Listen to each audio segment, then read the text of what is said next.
आज इस वीडियो में हम लोग बात करेंगे गैमेटोजेनेसिस के बारे में। तो गैमेटोजेनेसिस की अगर हम बात करें तो ये प्राइमरी सेक्स आर्गन में होता है। अगर हम मेल की बात करें तो मेल में प्राइमरी सेक्स आर्गन टेस्टिस होता है और फीमेल की बात करें तो ओवरी होता है। मेल के अंदर जो प्रोसेस होता है उसको हम लोग बोलते हैं स्पर्मेटोजेनेसिस, जिसके द्वारा स्पर्म का निर्माण होता है। और वही अगर हम फीमेल की बात करें तो उसमें उनमें होता है oogenesis, जिसमें एग का फॉर्मेशन होता है। तो आज की इस वीडियो में लोग बात करेंगे स्पर्मेटोजेनेसिस के बारे में कि स्पर्म का फॉर्मेशन कैसे होता है। तो अगर हम बात करें टेस्टिस की तो मेल के अंदर 2 टेस्टिस होते हैं।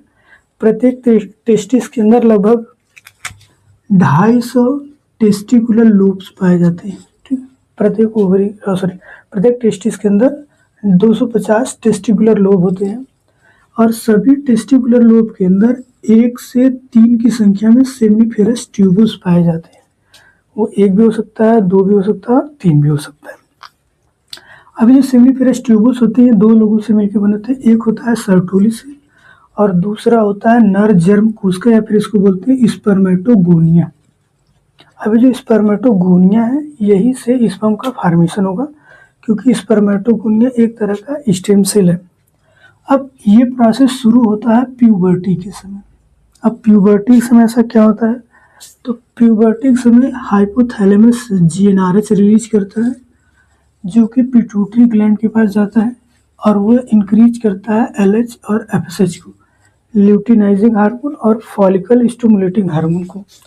ये दोनों हार्मोन आते हैं टेस्टिस के अंदर, वहाँ पे लीडिंग कोशिका के ऊपर कार्य करते हैं, जिसके बाद टेस्टोस्टेरोन जो हार्मोन है उसका सिंथेसिस बढ़ जाता है। और जैसे टेस्टोस्टेरोन का सिंथेसिस बढ़ता है ये स्पर्मेटोजेनेसिस को प्रमोट करता है। अब यहाँ जब देखते हैं तो ये जो स्पर्मेटोगोनिया है ये पहला और समसूत्री विभाजन करेंगे, माइटोटिक डिवीजन करेंगे, जिसके फलस्वरूप जो कोशिका बनेगी इसे हम लोग बोलेंगे प्राइमरी स्पर्मेटोसाइट।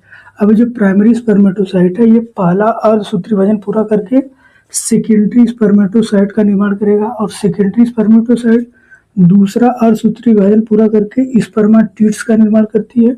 और जो स्पर्माटिड्स होते हैं ये आगे विभेदित होकर स्पर्म का निर्माण करते हैं, स्पर्म में बदल जाते हैं। अब अगर हम इनमें क्रोमोसोम का नंबर देखें तो ये जो स्पर्मेटोगोनिया ये 2n होता है। प्राइमरी स्पर्मेटोसाइट भी 2n है, लेकिन जो सेकेंडरी स्पर्मेटोसाइट ये n होगा, स्पर्माटिड्स n होगा और जो स्पर्म है ये भी n होगा। अब सर्टोली सेल का काम क्या होता है, तो सर्टोली सेल न्यूट्रिशन का काम करती है स्पर्म निर्माण के समय और मैच्योर हो रहे स्पर्म को भोजन देने का काम करती है। अब देखते हैं स्पर्म के स्ट्रक्चर को। तो जो स्पर्म होते हैं उसमें हमको 3 चीज़ें मिलती हैं, हेड, मिडिल पार्ट और टेल। अगर हम हेड रीजन की बात करें तो इसका जो सबसे ऊपर वाला भाग होता है इसको एक्रोसोम बोलते हैं, जो कि हाइड्रोलिटिक एंजाइम से भरे होते हैं, जो कि फर्टिलाइजेशन के समय एक के चारों तरफ जो आवरण होता है कोरोना रेडिएटा और जोना पेलोसिडा उसको रप्चर या तोड़ने का काम करते हैं। और इसी के जस्ट पीछे न्यूक्लियस होता है जो कि हाईली कंडेंस होता है और इसमें आर्जिनिन की मात्रा सबसे ज़्यादा होती है।